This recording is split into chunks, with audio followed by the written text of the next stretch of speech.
Our next guest brings us some hard-hitting investigative journalism.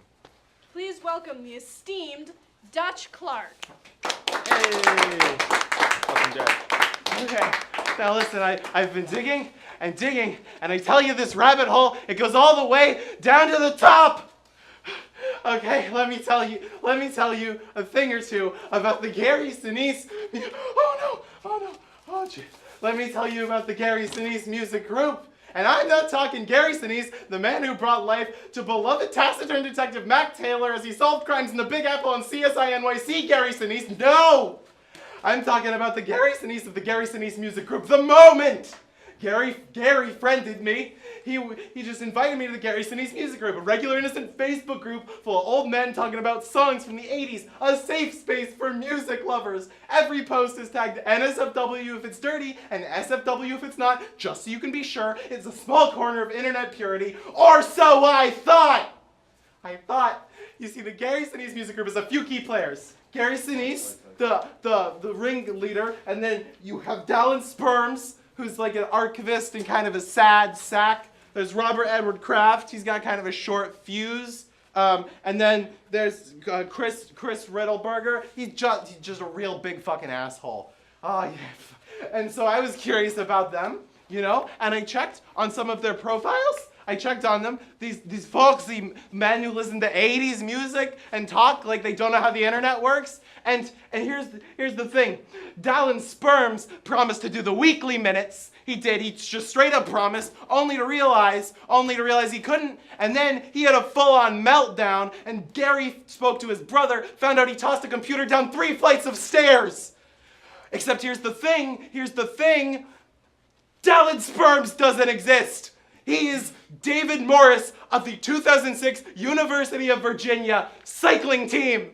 Which means that Gary didn't talk to his brother, which means Gary doesn't exist, which means none of them exist. What are they doing? What is going on? Who are you? Why are you doing this to me?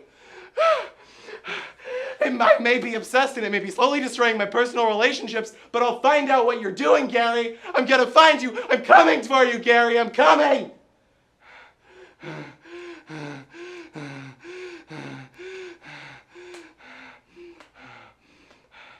Now some first-hand accounts.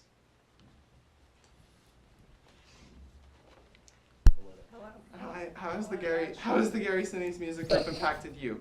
It's ruining my life. To be quite frank, it's taken over every aspect of my social life. It's the only thing that anybody ever talks about here at Hampshire College, and the people in the group are real mean. They're real mean.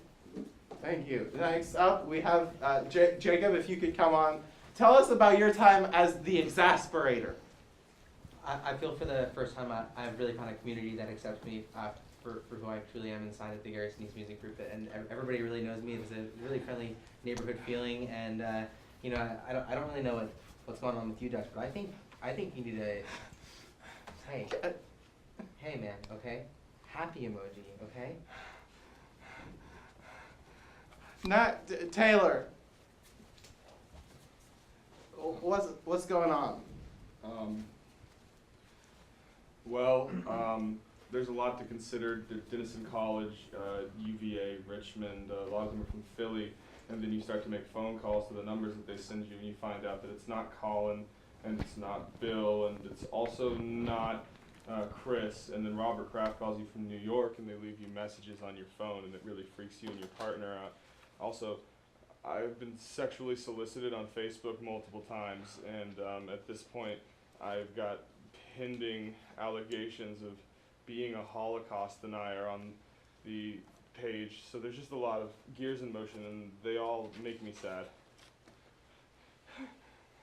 I'll be laughing at your deathbed, Gary! I'll be laughing! All right. Thanks for that. You can go home or wherever it is you live. I'm sorry this happened to you. Hey, you'll be okay, buddy. We love you.